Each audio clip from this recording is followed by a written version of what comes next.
Now, I know what you're thinking. Doomwake, where's the Llanowar Elves? I came prepared for this. We have an argument, okay? So, here's the concept. The idea is that when you play Llanowar Elves, let me fix the curve here for a second, then we can talk about this.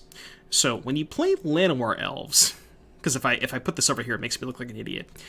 When you play Llanowar Elves, you want to play a lot more powerful, like a lot more 3-mana cards. So like the idea behind a Llanowar Elf-based company deck is you've seen these Bant company decks that have 8, sometimes 8 to 10 mana dorks. They have like 4 to 5 2-drops, and then their 3-drops are like somewhere between 16 and 18, and then 4 copies of Collecting Company. The theory behind that is that they get to go turn 1 dork, turn 2 3-drop, and then turn 3 company. So the concept behind cutting Llanowar Elves in a Collected Company deck, which I know sounds crazy, but hear me out. So when you have 1-drops that have more impact in the battlefield, like Pelt Collector and Experiment 1, you can then play much more aggressive 2-drops. So your curve is basically, you're always going to go 1, 2, 3, and that makes you a lot better against Fatal Push, because you have a higher land count than most company decks. You're less susceptible to Fatal Push on your Elf, not being able to cast Coco, because you can just curve out with like 1, 2, 3, 4. So that's at least the theory behind this. So, this deck is basically all 4 ofs. We have a couple of Embercleaves, but it's just like the most efficient cards at the most efficient in terms of mana for power at every step of the curve. So we have Experiment 1 and Pelt Collector, which can frequently be 3/3, 4/4s. Iconoclast, Voltaic Brawler, both 3 power for 2 mana. Burning-Tree Emissary lets you go like turn 1, Experiment 1 or Pelt Collector, turn 2, Emissary into 3 power creature. You now have a 3/3 Experiment 1, attack for 3. Crasher and Spellbreaker both have haste, which are massive to hit off of Coco. Crasher is also like interaction in the sense that it makes their larger creature that can't block. Obviously, for Collecting Company, just very obvious in a deck like this. And then just a couple of copies of Embercleave, kind of just rounding out the top of the curve. Just, very important card to have in the mono-green matchup. So, and then in the sideboard, 3 copies of Clothis, because I think it is your best 3-drop to hit off of Coco against Rakdos. 2 Gruul Charm for spirits and stuff like that. Also happens to be good against mono green because the Falter effect. Cindervines and Revelry for, I guess, artifact enchantment-based decks. That there's not a lot of those, but 4 Rending Volley for spirits and Boros Heroic and Greasefang. Kari, Zevs, and Embercleave for the mono green matchup. So a bit of an interesting take on a Gruul aggro deck, and I'm pretty excited to see how this one goes. So, am I the Rhinos guy? I am the Rhinos guy. Think Coco is weird here? Why do you think Coco is weird here? So I think it's just like more of a deck building philosophy than anything. And I'm very curious to see how this plays out. Because I think it's like, you would think it's hearsay to not play Llanowar Elves in a Collected Company deck, but... And maybe it is. What's worth? Hitting Elfin Coco or hitting Elfin Storm? Little column A, little column B. Are they playing... Ooh, they're playing the Heroic deck. That's our matchup against Heroic. Well, not great if they're doing that kind of stuff. I think I'm just going to play double 1-drop, right? And then I can go Emissary, Ahn-Crop, attack for 12 next turn. Because, like, I can go Emissary into, Stomp? Or I can go Emissary into one of these. But I think it's a lot better if I hold the Emissary for next turn. But this is going to be rough if they go, like, Creature into... If they go, like, Favorite Hoplite into Reckless Rage, they can double Reckless Rage, but... Did I take 2 off my lands on turn 1? I don't like playing Basic Forest early. Maybe it didn't matter, but... I guess in this hand it was fine, because I had 3 green 1-drops anyways. I could have just played this on 1. But it would have ended up being the same thing, right? I would have still had to play this on 2. But, yeah, maybe I should have played Forest on 1. I feel like there is a BNR loophole that I always wanted if I can play Expressive Iteration Pioneer. Yeah, see, the problem with that, Otter, is then the Challenger deck also only has 2 Arclight Phoenix. So, good luck with that. Good luck playing a Phoenix deck with 2 Phoenix. I mean, you can do that if you want to, but I don't know if I'd recommend that. Let you cope? Alright, fine. Blue and alone. No, you're right, Keyboard Smash. You are correct. You are correct. You can go Crasher this turn, and then Bonecrusher next turn to make these 4 power. It's kind of a nuts and. Yeah, the Challenger deck lists are out, and for some reason they put two copies of Expressive Iteration into the Phoenix Challenger deck, which is just like mind-boggling that they did that. Would win in a fight the new Pioneer Challenger deck or the old Stoneforge Mystic Standard deck? What did the Stoneforge deck have for equipments? Is Iteration legal in Pioneer? No, that's the joke. It's banned. But they just put two in the deck list for no fucking reason. The joke is that it's banned. Wait, did the Precon have Batterskull? I don't remember that. There's no way the Precon deck had Batterskull, right? I don't even think Batterskull was out at that point. Right? I don't think it was. It's a free block, right? Wait, I can trade for this. Do I want to trade for that? I don't think so. Right? They're not dead. I can put them to 2. 3, 6, 8. Yeah, I'm just going to cast Bonecrusher. Because it puts them to 2. And it means if they kill the Bonecrusher, they die. Yeah, the Challenger deck is only legal as is. I do know that, yeah. 1 Darksteel Axe, 4 Flare Husk, 1 Sickle Slicer, 1 Sword of Vengeance, 1 Bone Horde, 1 Skinwing. Wait, is that real? Sickle Slicer, Sword of Vengeance, Bone Horde, and Skinwing. Huh? Yeah, it's legal forever. As long as you... So, apparently, the Challenger deck is legal as long as you play the exact same 75. You are not allowed to change a single card. Also, you also have to play the basic lands they give you. You're not even allowed to change the basic lands out. Joke, by the way, but... I assume you can. I don't think they care, but... You're not even allowed to sleeve it. Yeah, you can't sleeve it. You have to play it... You literally just have to take the box...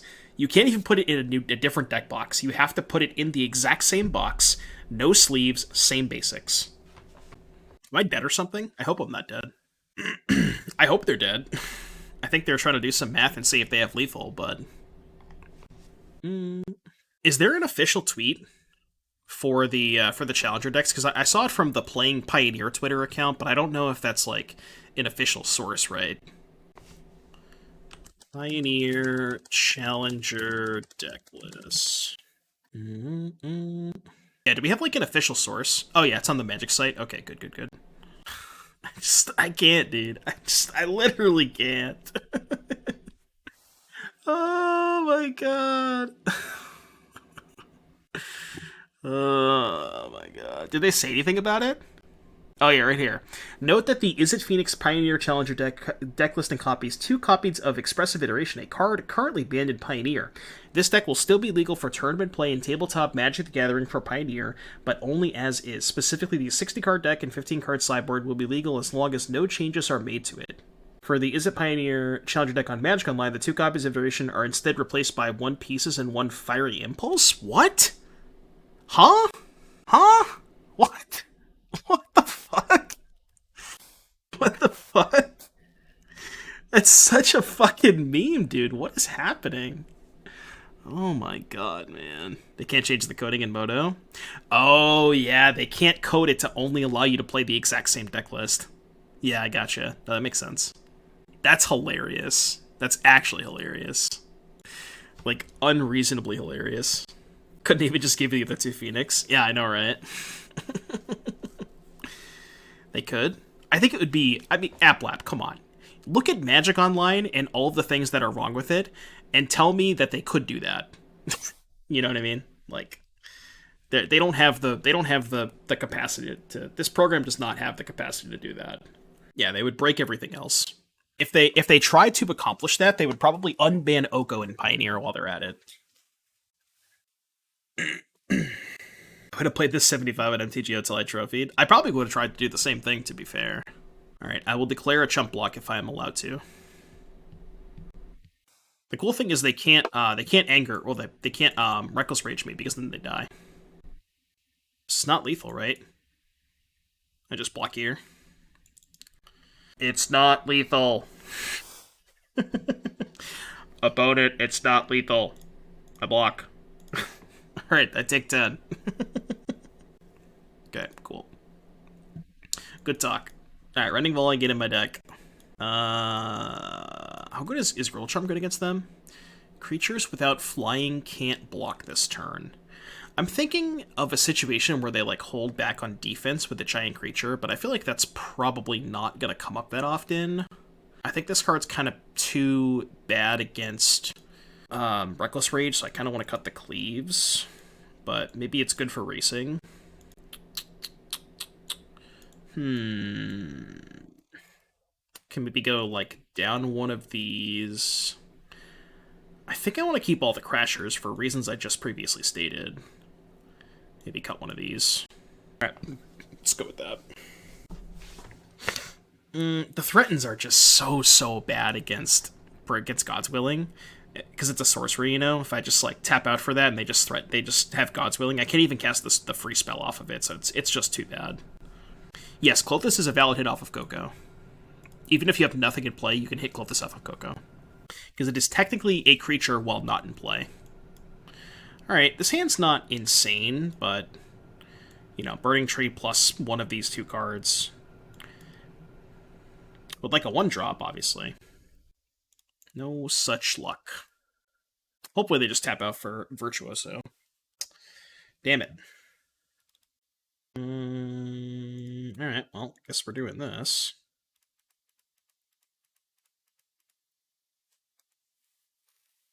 Did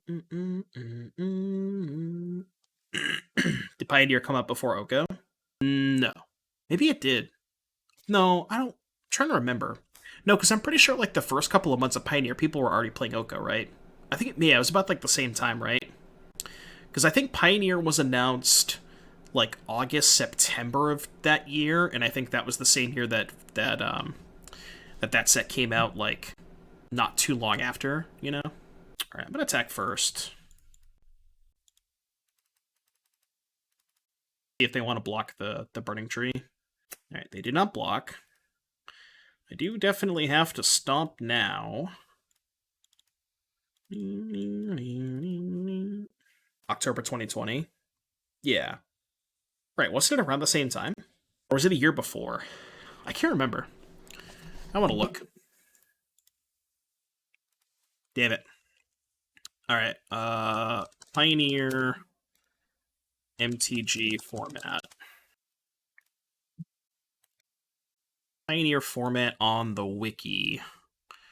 So the wiki says it was introduced in October of 2019. Rune of Eldraine was 2020, right? Eldraine was... No, October 2019, so it was like the exact same time. They came out at the exact same time. 3-4, huh? How do I beat a 3-4? I don't know that I can.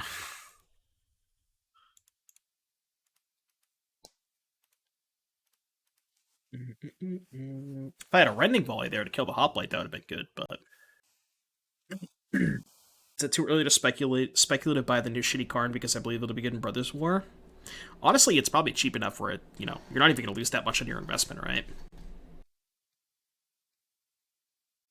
I mean, I'm going to block the Arcanist. There's no chance I can win this game, right? I assume no. We're at 14. Okay. I'm at 10. So I guess I can go Crasher, attack... I can't play her on anything, right? Yeah, I just assume I can't play her on anything. So let's go... Crasher, attack for 7, post-combat, play Brawler, chump block. Yeah, I can't beat anything. Can't beat a single spell. Can't really try to play defensive here. Arn right now is $4.26. Yeah, that's pretty low. But I mean, like, with Brothers War being an artifact-focused set, like, you know, there is a potential for cards to do something in the new set, right? Like, I'm not saying the card's good. I think it's a bad card, but if there is support, maybe. It does still kind of suck, but I don't know. I feel like it would take a lot for that card to be good, you know? God's Willing. I believe that kills us, right? 7, flashback, pro-ray. Yeah, alright, we're done. That's alright. We get game 3 on the play. Game 3 on the play. Let's draw Rending Volley this time. How would Aether Vial be in Pioneer? No chance. Aether Vial would be way too good in Pioneer.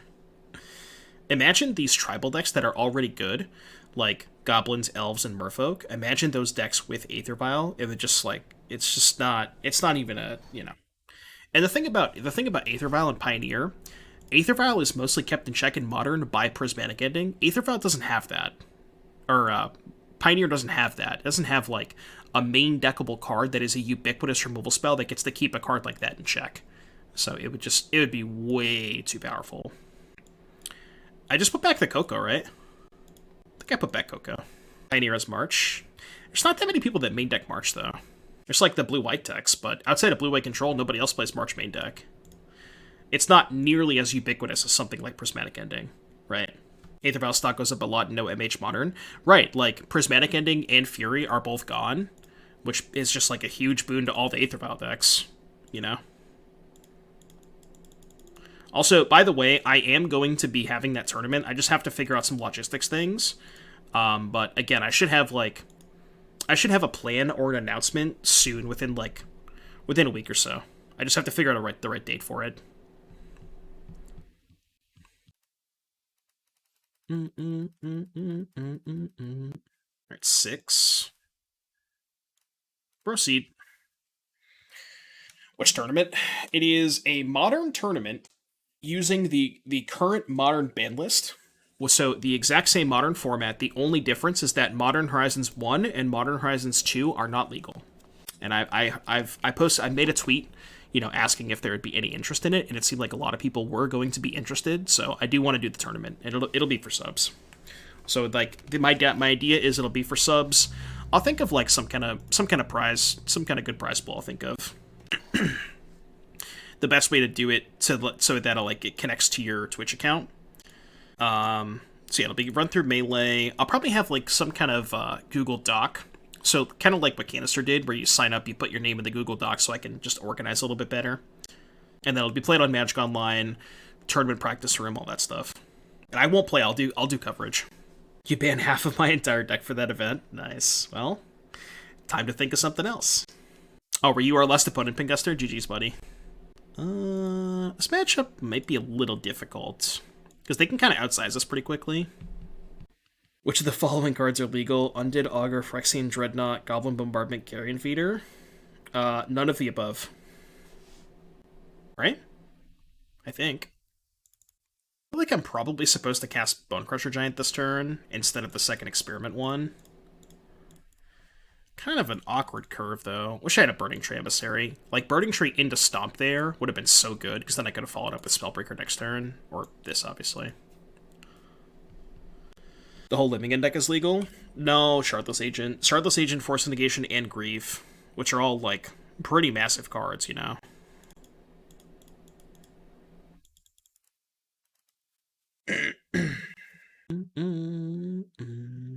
I thought it was kind of awkward here because I wanted to guess this Coco.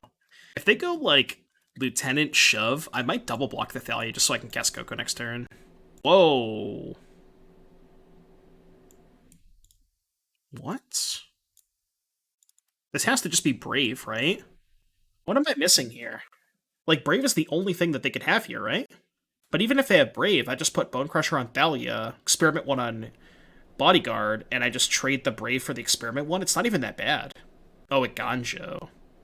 So if I block Bonecrusher on Thalia, Experiment 1 on Bodyguard, it Ganjo the Bonecrusher, and I trade for Bodyguard, which is still fine. Then they have, what, a Hopeful and a Thalia? Like, that's still not a bad spot for me. I think that's fine. I think either way I'm cool with that. Sure.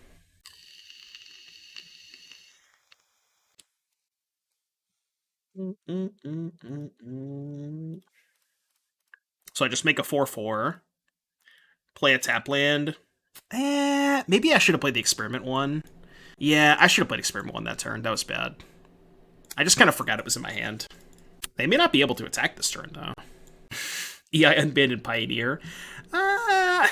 Depends on how you look at it. Yeah, well, they don't have Brutal Cathar. They would have cast it by now. If they're slow-rolling Brutal Cathar this badly, then, you know, touche. But it would be brutal, yes. It would, in fact, be a Brutal Cathar. We should be able to turn the corner with this Coco. Not even Joel would slow roll like that. Yeah, Joel wouldn't do me like that. Joel's a nice fish. Pretty good. I assume I just attack and then hold up the Coco, right? Maybe attacking is greedy. It's like, it's a little greedy if I miss off of the Coco. Alright, I'll just pass. I'll just pass. If I attack and hit like 2 1/1s off the Coco, it's just a fucking disaster, so... I'll pass for 1 turn.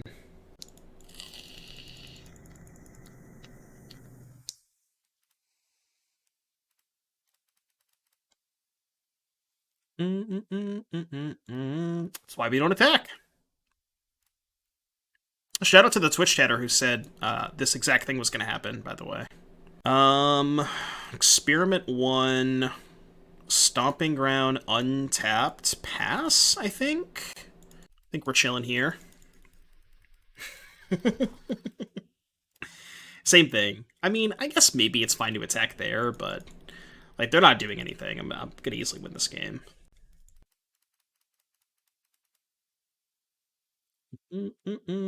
Alright, let's take, I guess, Iconoclast Brawler? Get a lot of triggers. You probably shove this turn, right? Yeah, I think I can shove this turn. I even have a blocker. Surely this can't go poorly for me. Because the thing about Gruul Spellbreaker is it has hexproof. They can't even kill it. So, like, this is just guaranteed to connect, right? Man, Cleave plus Spellbreaker is kind of nuts. Playing Legacy this weekend, where 3 of my dazes are from Nemesis. One of them is Japanese Chandra versus Jace. Oh, God. Time to buy some more dazes. I mean, their only, like, free block is, what, Thalia and Iconoclast? And before Settle? Yes, my mono-white humans opponent has main deck Settle the Wreckage. Surely they have Settle the Wreckage in their mono-white humans deck.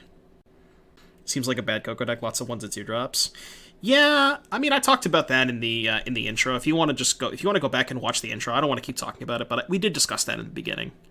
So maybe you could check the bot on that, but we went over the reasons. I know it looks weird, but... So I guess they have Brave. They probably have Brave, right? The universe is telling you the correct count is 3. Yeah, you should play 3 dazes in your deck. Alright, well, I'm gonna do it this way. I'm gonna cast my Embercleave. And, what you got? I will target my hexproof creature. And Brave the Elements. Okay.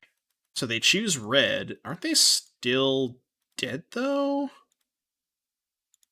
Oh, no, they're not quite dead, right? Go to 4. But even if they draw Brave, they still can't kill me, right? Like, even if their top deck is exactly Brave, it's only 6 damage. I don't think there's a single card they can draw that kills me. Alright, got game 1 against humans. 4 Rending Volley coming in. Disenchant's kind of bad. Gruul Charm is interesting, because they don't have any flying creatures, so it's just like, it's just a Falter, but I don't really know if Falter is where you want to be in this matchup. I mean, I think we're just going to treat it very similar to the last matchup we played, and just kind of like cut the cleaves, cut down on our 2 drops. Maybe Crasher's worse on the draw than something like Brawler, because Brawler can attack into Thalia pretty well. Let's try this. Like, I guess, theoretically, Crasher can also attack into Brawler well, but you have to, it, like, forces you to exert it, which you might not want to do. About the same. Spellbreaker Behemoth. Not the Spellbreaker that we're playing. Just cut days for Force Spike. It costs 1 less mana. Force Spike is just a better daze, because it costs 1 mana compared to 2, right? Isn't that just how math works? Okay, this hand fucks. I'm gonna put back my 3rd lane on the draw, I think. It's a little greedy, but it'll be fine. Kind of like Cleave. Maybe just because, like, the board kind of gets gummed up. I could see that. Yeah, maybe, like, what do you think? Maybe Cleave over, like, Ahn-Crop Crasher, maybe? If we go to game 3, we could try that. That might be correct.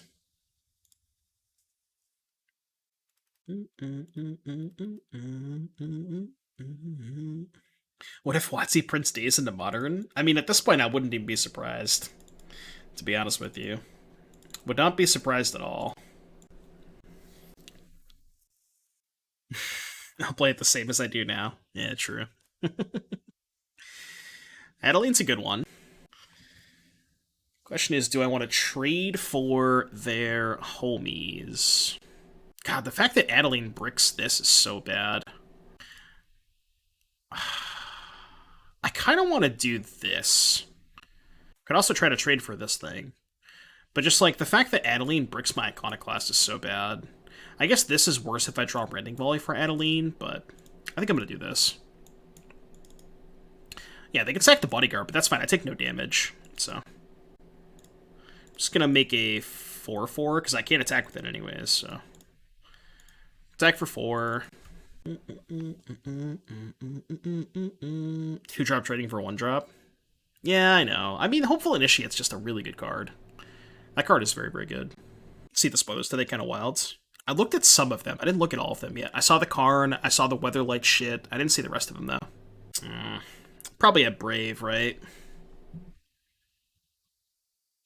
I mean, I guess I could just do this. And if they have Brave, I don't lose anything, right? Could also have a Ganjo, though. I think this is still my best block. Yeah, they probably have a Ganjo, but... Oh. Okay. Well, interesting. I guess they don't have a Gancho. I called their bluff. I see through that we've seen in a while. Hand not play. I understand that, but I think it's still really good. I guess we can keep this. I'm not a big fan of this hand, but I think it's okay.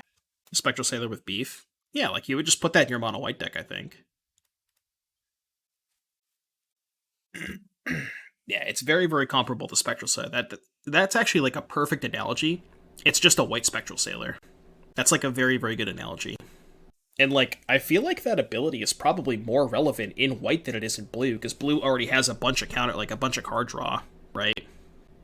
So I'm pretty sure that ability is way more relevant in blue or white than it is in blue, because white just has less card advantage.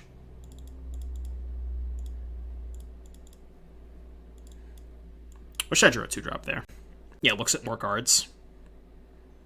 Well, I mean, like, look at the top 3, put 1 into your hand is kind of comparable to draw a card.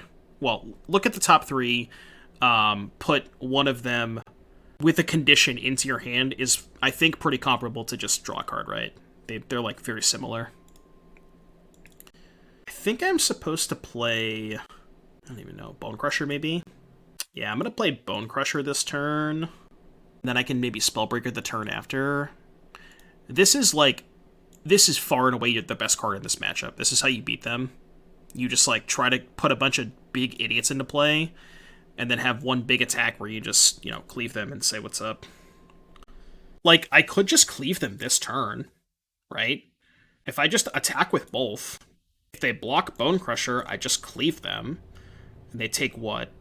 1 plus 5 is 6. They take 8, go to 7. It's probably pretty good. And they have a shit ton of mana, but, like, what's my other alternative? Spellbreaker pass? I'm just gonna cleave them. I guess I lose my Pelt Collector, but... Sure. Yeah, they could also do this, which is also fine. I chose to put it on the Bonecrusher to give them less mana. If that makes sense. Because if I kill the troll, like if I put it on the Pelt Collector, I lose the Collector anyways, and they just get more mana with the troll. Unequip the Cleave. Oh yeah, they could just go Karn uptick on Cleave. That would suck. Yeah, that would be very unfortunate. Which, they might have. That is how I lose this game. Okay.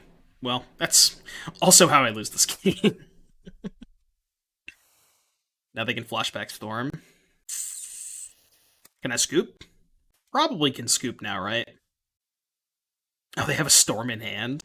Yeah, I feel like we're probably done. Yeah, we're done. We are done.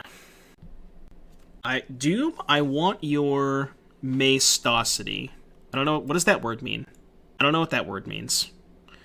I play PTQ tomorrow, what should I play? I mean, I would probably recommend either Rakdos or... the two decks that I was deciding between are Rakdos and Abzan Greasefang. I would recommend one of those two decks. Whichever one you feel more comfortable with. Because I think they're both pretty good. What are we cutting in this matchup? Maybe we cut Coco. Maybe we just don't have time for that kind of shit. I think it makes sense, right? The question is, do I want Gruul Charm as a falter? I think I do. Maybe cut a... I can cut a land if I'm cutting Coco, right? I feel like I can probably cut a Coco, or cut a land if I'm cutting Coco. Maybe cut the second den. Just bring in the Gruul Charms. I'm gonna try this. I think Cindervines is good? Why is Cindervines good against mono green?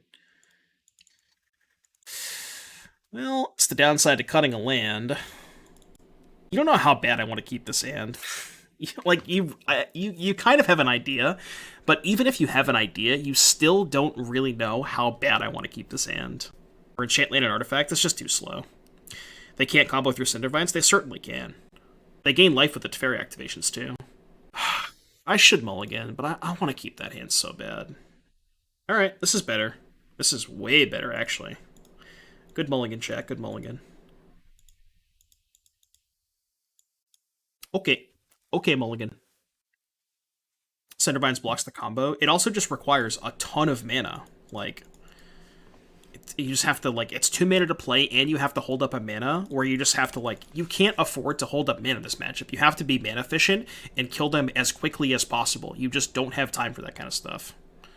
Alright, they didn't play Troll, so they probably lose. If they played Troll, I was in a bad spot, but now we're probably winning. Because I can just go Spellbreaker, hey, stack you for 9, and the Cleave should be able to seal it up next turn. Like, this is how you beat them. Not by, like, interacting with them and, you know, holding up mana for Cindervines and stuff. That's not how you beat them. You beat them by doing this. Gruul Smash! Gruul Smash! Yeah, mismatching lands. Yeah, that's what we call the uploaded the deck from MTG Goldfish and got lazy and didn't change the basics. So they deserve to lose if we're being honest with each other. They deserve to lose when you do that. Kinda cringe. Kinda cringe, to be honest. There is nothing that tilts me more than people who, like... Why did they enchant the Nykthos, by the way? Nothing that tilts me more than people who, like, just don't, you know, they just get lazy. Well, I guess we still could lose this game. Maybe. They can't flashback Storm, though, right? 2, 3, 4... 1, 2, 3, 4, 5 Devotion. Yeah, we're good. They can't Storm. Got close there for a second. I can respect laziness, I can't respect not picking your basics.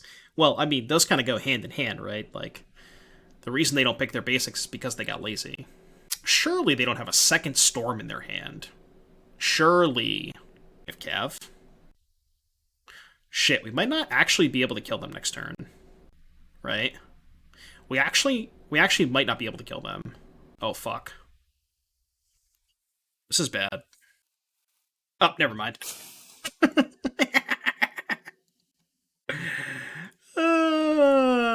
It's so good. Oh, man. Remember when I said we couldn't kill them this turn? Yeah, I lied. I lied. Yeah, the premium must have hit there.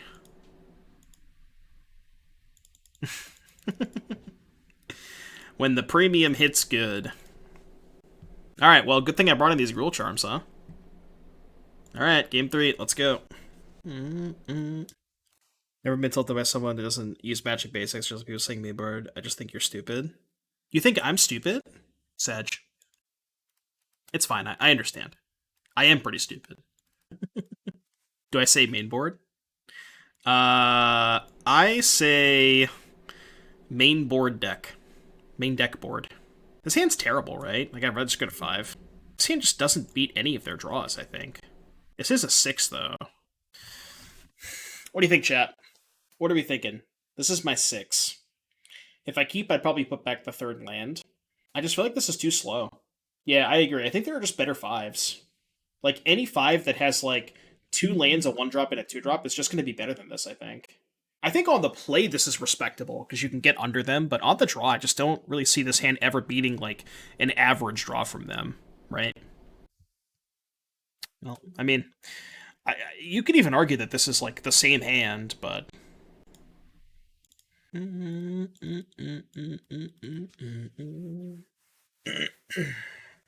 one drop, please. One drop, one drop, one drop, one drop, one drop, one drop, one drop, one drop, one drop, one drop. Not a one drop, but acceptable.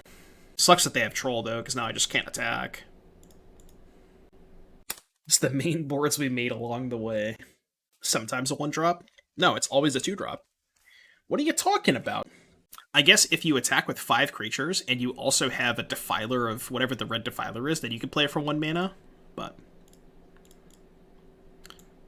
not a bad one. Need some more creatures to make that good, but this is, I think, a winnable game. If we had elves, we could have gotten a 1-drop. I mean, we would just cut the experiment ones and the Pelt Collectors for Llanowar Elves and Elvish Mystics. It's the exact same amount of 1-drops. Tomorrow I play red-black with Mono Hazoret. I don't know if I'd recommend that, because I don't think Hazoret's actually that good in the mirror because of Liliana. Like, they just push your other stuff, and then they just Lily your Hazoret. It's not even good in the mirror. If you want to hedge for the mirror, I think you would just play, like, main deck Invoke Despair. And just, like, hope that it lines up well against their Lilianas, which it sometimes is not going to, but you just have to accept that. You could play, honestly, you know what you probably should do, is just main deck Bankbuster.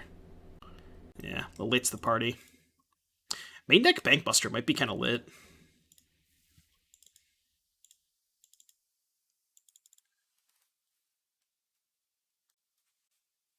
Reckoner Mirror Buster.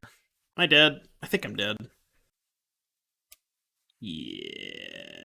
Yeah, looking pretty dead. Very, very sad.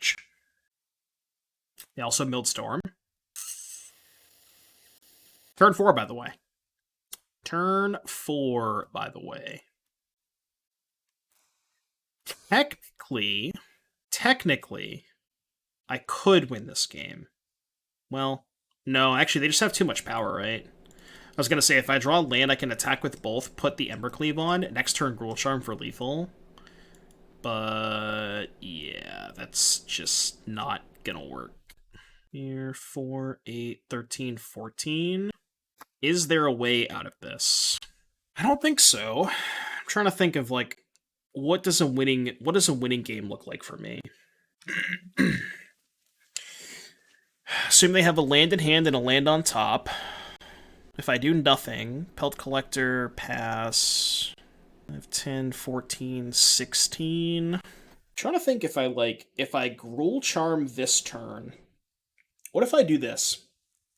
What if I go Gruul Charm this turn, attack for 8, play Pelt Collector, go to 14? Then I'm dead on board though, right? Because I chump block Cav, and I take 5, 9, 10, exactly 14. So that line worked if I didn't have to shock. But it's not even enough to kill them, right? Even if they shove with everything, they're at 12. And the cleave on the Spellbreaker is only 10. And they just block the Brawler. So it's not even enough. I don't think I have any outs.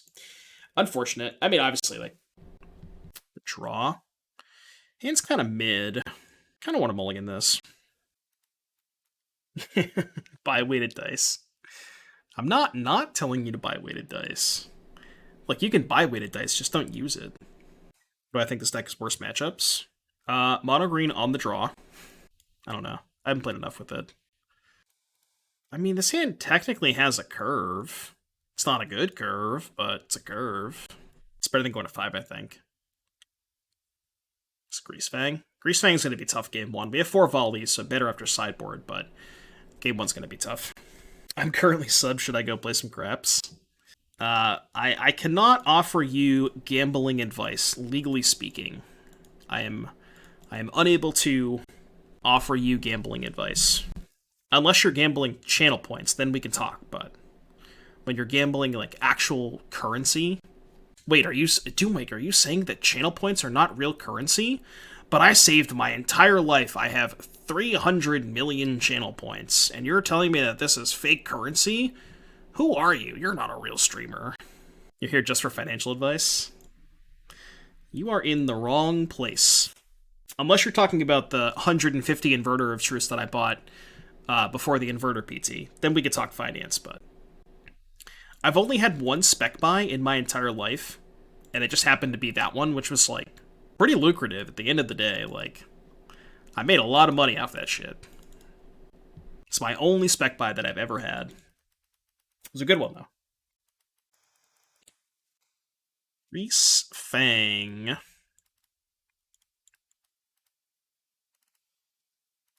I feel like I can't win. Do you agree, chat? Financial advice, don't play MTG, guaranteed you'll have a lot more money. True. Sky Sovereign console flagship.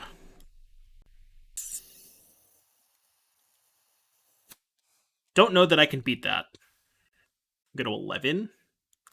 Draw land for Coco, maybe, but probably not. Let's pretend they have nothing. I guess I should have played Spellbreaker last turn, huh? Gonna dodge the sky boat activation. Didn't think about them hitting exactly that off boat. I love this Burning-Tree art. Big fan of this one. You did not get Hurricane? Well, that's very good hypothesis. Stay safe. Yeah, for those of you who are in the area where the hurricane is happening, stay safe. Number one recommendation. Guess I take this. Oh, I shouldn't have taken that because they had the boat. Alright, well, I mean, I was probably dead anyways. Alright, Rending Volley, get in my deck. I kind of probably want the third cleave. Before chat asks, no, I don't want to bring in Cindervines. Maybe Revelry is good, but Cindervines is terrible because it has to stay in play. So I don't think I want Cindervines. I feel like Bonecrusher Giant's kind of terrible against them. I don't know what else is bad, though. Is this another matchup where I cut Coco? Yeah, Clothis is too slow. Like, even on the play, Clothis is not good against their turn 3 Gracefang setup. Like, imagine the scenario where you're on the play, you go land 1 drop, they go, like, land, who cares, whatever.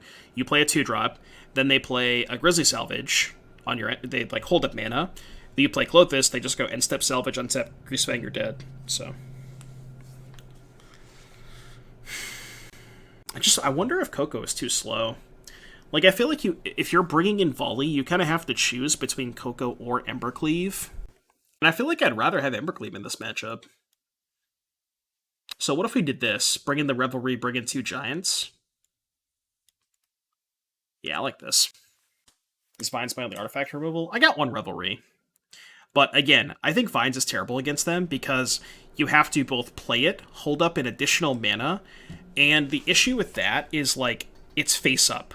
Like, they're just not gonna play into it, you know? It's just like, I don't love it. Giants is made without Coco to get into play. Giant is my worst card, but I don't think I want anything in the sideboard over Giant. Maybe, like, 2 Cocos? Do you want to play 2 Cocos over 2 Giants, maybe? We could try that. Yeah, we could try that.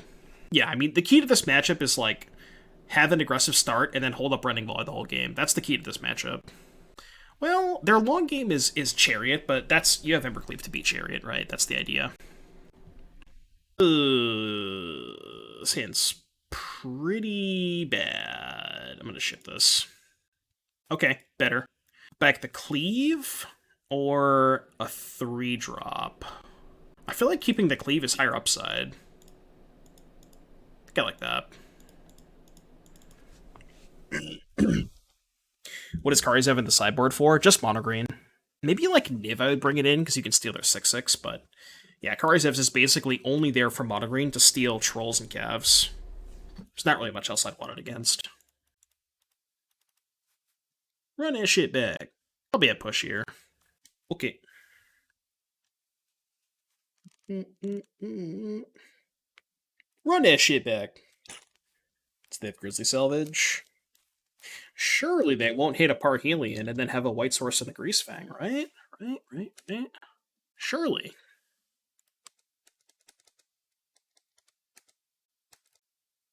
Word up.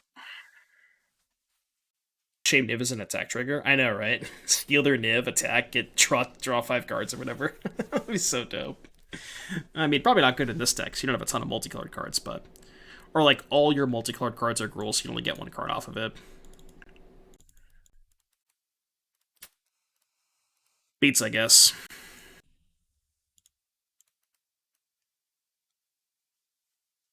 They just don't have it. Well, I also don't have it.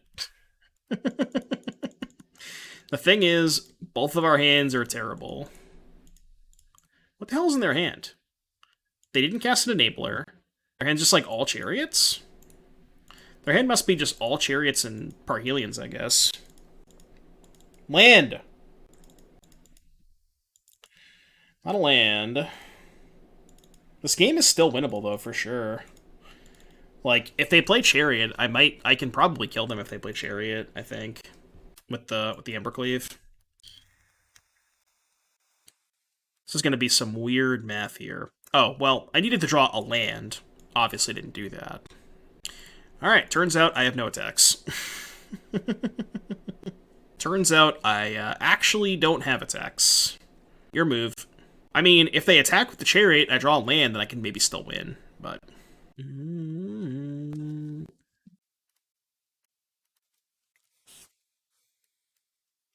Probably the best draw in the deck. Dead. Remember... Dead. Dead, dead, dead, dead, dead, dead, dead, dead, dead, dead, dead, dead. If they have second Chariot, they get like 40 dudes. Well, they have to tap a decent amount of their stuff to be able to attack with the Chariot, but yeah, I think he voted 4-1. On the draw? It's like you... I don't know. Like, this hand's maybe fine. Let's try it. Let's try it. We don't have a 1-drop, but if this hand draws like a 1-drop or a land, it's pretty good. Well, 1-drop on turn 1, and then I have 2 shots in a land. I think it's okay. It's not great by any stretch, but I think it's passable. Gruul, you've let me down again. Gruul smash. We're not doing a lot of smashing. Ketria Triome. I don't know what that's all about. 1-drop. 1-drop, 1-drop, 1-drop, 1-drop, 1-drop. 1-drop, 1-drop, 1-drop, 1-drop, 1-drop, 1-drop, 1-drop. Pause champ? Not a 1-drop.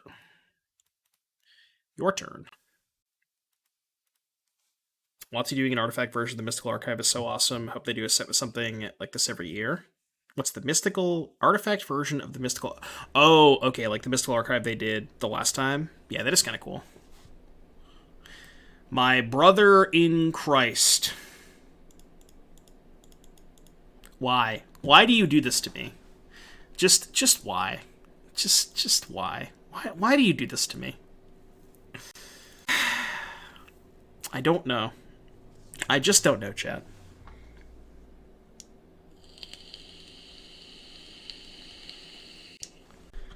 These games are grueling. Boo. Boo. So they're playing Niv. The Niv, huh? Well, if they don't take Bonecrusher, I can kill it, so... Like, if they don't take Bonecrusher and I draw a land, I'll probably just go Pelt Collector stomp this. Yeah, stack the deck incorrectly. They obviously took Bonecrusher, unsurprisingly. I guess that's fine. If I'm not drawing a land, that is probably my next best draw, so I guess I'll take it. At least you know they're not playing a board wipe. Well, not necessarily. They kind of just probably wanted to get more information. But it's kind of awkward, because, like, if I draw a land, like, I have to commit another creature to the battlefield. Like, this isn't enough pressure to beat a Niv. So I'm kind of forced to commit another creature to the battlefield and just kind of hope they don't have a sweeper. But we'll see what happens. Hardcast Selfless Glyph Weaver. Okay. That is not the card I was looking for. I guess I will attack for 3. Is attacking even good? Like, trading when I have an Embercleave in hand is kind of bad, right? Yeah, I think I just don't attack. Feels bad, but... Are there any single-pipped board wipe for Niv to get? Extinction Event, Solar Flare, that one that's in play. They could get this.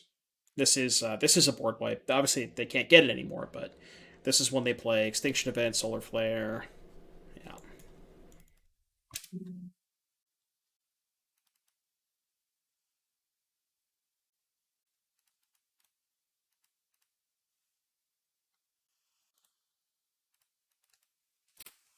Word. Yeah, clear on 2. Word.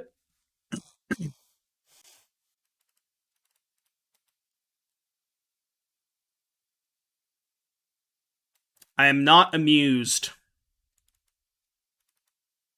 Still not amused.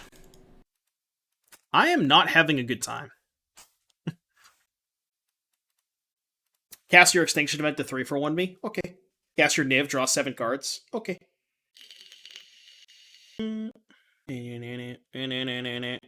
Red, red, black, I cast Kolaghan's Command. Wait, what was their second mode? Oh, they got back Valky. Sure. Just cast a Niv so I can scoop. Just cast a Niv so I can go home. So I can just get out of this game. Tank, tank, tank, tank, tank, tank, tank, tank, tank, tank, tank, Niv. Oh, you know it's gonna happen too. You know it's gonna be tank, tank, tank, Niv. Okay, never mind. Yeah, I'm not gonna draw land until it's the exact turn before I'm dead. Guaranteed. Land here is pretty good to get the Spellbreaker, get this past the Valky. Yeah, 4-drop's also good. Again, I can't really attack because the Embercleave. I think I have to just not attack here. I guess if I'm dead or alive. Oh yeah, I also couldn't attack because of that. Yeah, good point. One more data dodge getting a gift that's up for September. Nice, yeah. Well, I can't even trade. I guess I double block this thing. Technically 2. We got today and tomorrow. Alright, you win. You win, dude. You win. Okay. Alright, Embercleave's good against Niv. I'm gonna cut these fucking Cocos, I think. Coco's good against Sweepers, though. Just, like, man, I don't know. Cultist too slow, I think. Is Karizev's too cute against Niv? I think it might be. I guess I don't really have that much, so it's probably fine to have Coco and Cleave in my deck. I just don't know if I actually want the Karizevs. Like, I think they're good. Probably better than these stinky fucking Bonecrusher Giants. Like, one of these in. Let's do that. I hate Coco and BT, to be fair. The lines in this game definitely didn't require 6+ minutes off the clock. Agreed. I'm glad you said it and I didn't have to say it. Yeah, I don't know. Like, the concept of this deck is, like, it's cool. It kind of logically makes sense. Like, you're making your Cocos.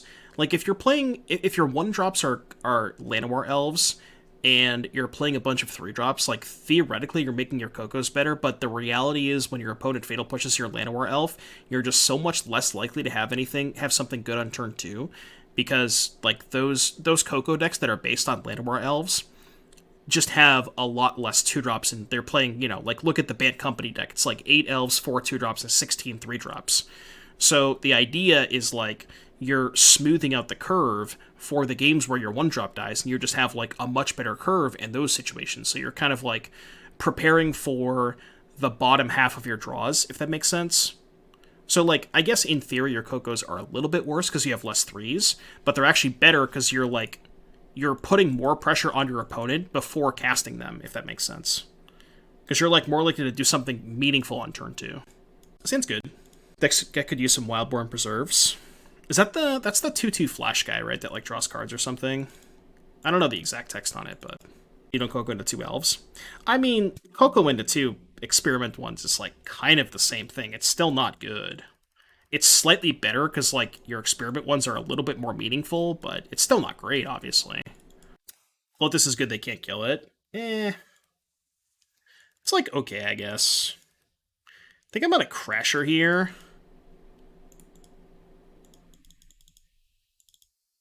Bajan, thank you for the 17 months. Wake you up when September ends, so wake you up tomorrow at midnight then? Are you going to be sleeping tomorrow at midnight, though, is the question. Yeah, 2 days left. Well, technically a day and a half left of September. Why not Iconoclast? Because I can, like, hypothetically cast Iconoclast for 2 mana if I want to down the road.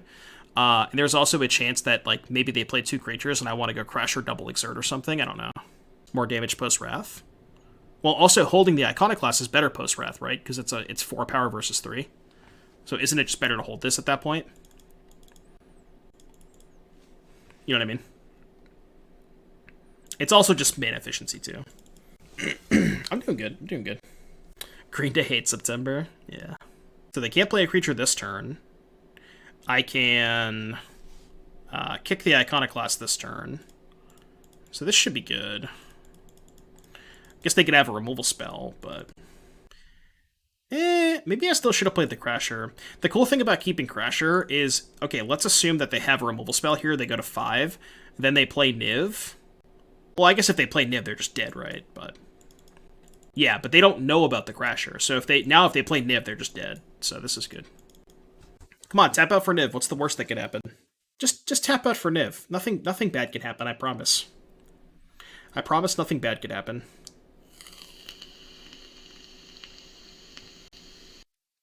Let's go! Days are coming. See ya! Alright, next game. That was good.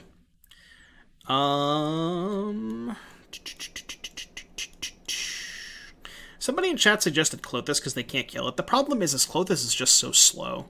You know, like, okay, the games that you lose in this matchup are where they have, like, a quick Wrath.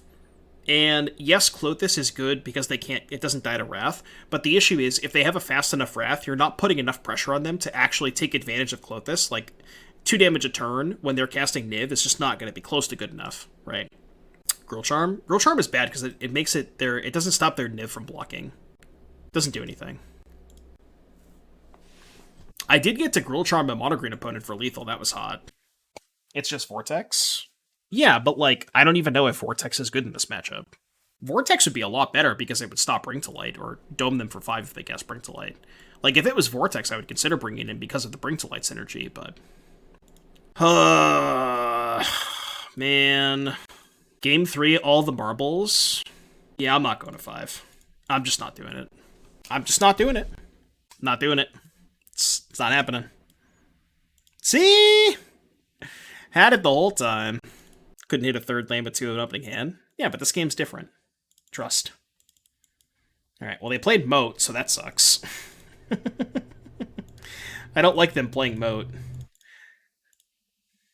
We're gonna do the dance here. Alright, I want attack. Do a little Pepe jam. We don't have 3 hours in stream where you've been punished, true. Yeah. Ooh, they have nothing. Well, I probably have to play into a Wrath, so I guess I will play the Brawler here, because if they sweep me, this thing has haste post-Wrath. Also, notably, if it's not Extinction Event, if it's Deafening Clarion, I could save this, which is good. Yeah, land number 3, question mark? It's a den, which is awkward, but I wasn't going to play a 3-drop this turn anyways. Because this is one of my better post-Wrath threats. Because it's especially powerful if they have, like a Niv as a follow-up, because then I could just do this. Like, if they take this and go to 11, and they play Niv, they're dead, right? So they just can't play Niv next turn. Unless if it's their only play, then they will play Niv and die, but... I guess they could go removal spell into Niv, but... Which I guess means we wouldn't... They have 2 removal spells here? Come on. Come on! Well, now we're probably dead. That sucks. Surely they won't have a payoff. Alright, they don't have a payoff. So I think I Iconoclast here. Again, saving the Crasher, because it's, I think, my best post-Wrath threat. Because specifically against Niv, you know. Alright, well, 8 ya. Okay. But again, if they have a sweeper, they're going to be at 10. Then we're going to put them to 6. And then the Crasher's probably just going to be lethal. So this is actually not a bad spot. And they are dead if they play... Well, I guess they're not dead if they have Niv, because they can chump block with Kari, because they have, you know, they could just play Niv with these, but... I'm kind of fine with Triomes in Pioneer. Ooh. Nahidi. Nahidi! Exile Voltaic Brawler. They have 1 card left? Alright, well, I'm just gonna do this. Attack you for 7. Would you like to block? I know they can minus Nahiri, but they go to 6. And then if they minus Nahiri and don't have anything else, then the Crasher kills them. Or now if they go minus Nahiri Niv, then Crasher still kills them, so... Unless they have a removal spell here, that could be dicey. But if they had a removal spell, they wouldn't block with Kari did, right? Could also draw land and Coco into 2 haste creatures. They're just going to go to 3. Oh, no, they have... Yeah, why would you tank about blocking if you had a removal spell? It doesn't make any sense. Like, obviously you don't block. What? Why would you tank on blocking there? Just cast your removal spell. Huh? I don't get it. They have been playing very slow, so I don't know. Yeah, it's a learning process. I understand. It's a learning process. I get it. We've all been there. We are gonna Joel. Cycle Triome. Are they actually streaming? Oh, okay. They're in your Discord. I gotcha. Well, tell them to play faster. Okay, land, pick up Giganta probably. I think I'm gonna main phase the Coco, right? Because I can hit haste creatures. Well, it's not great, but I guess it's kind of awkward, because now if they play Giganta, I can... Well, I guess it's fine, right? Because I can exert one of them. Oh, wait, no, if they draw a land, they die. Well, I need to find a land. But if they go Giganta pass and I draw a land, I can just go animate, exert on Giganta, they block here and take 4. So... They didn't rip Bring to Light, did they? Come on!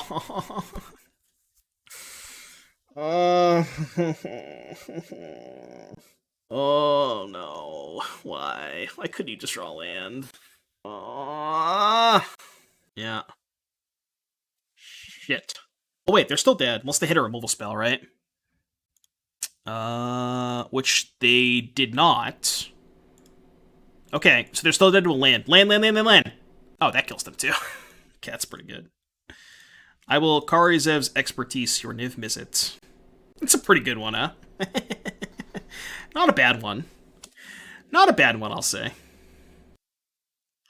Who will fix me? No point in exerting status X-Proof anyways, if they have like a binding in hand to kill this.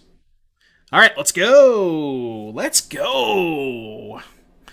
Kari Zev's Expertise. To be fair, they were also dead to a land. We just needed an untapped land for this, so... Alright, 3-2. Not too bad. Not too bad. So, closing thoughts on the deck. I still kind of prefer this approach to playing Llanowar Elves. Again, we discussed this in the beginning of the video, the concept behind not playing Llanowar Elves, and, you know, we talked about it a couple times throughout the league. I think it makes sense, personally. And, I mean, it's just kind of tough. Like, the way that this deck is constructed, it's not really that easy to make cuts. Although I will say Bonecrusher Giant was kind of medium. Like, I just really never wanted to play Stomp on turn 2, unless I was in, like, very extreme circumstances, like against the Heroic deck where I needed to kill their 2-drop. But otherwise, it just, like, Stomp is just not that good unless you're interacting on other angles as well. So maybe there's a better 3-drop we could replace that with. And other than that, I mean, I like the Cleaves. Iconoclast was great. Brawler's great.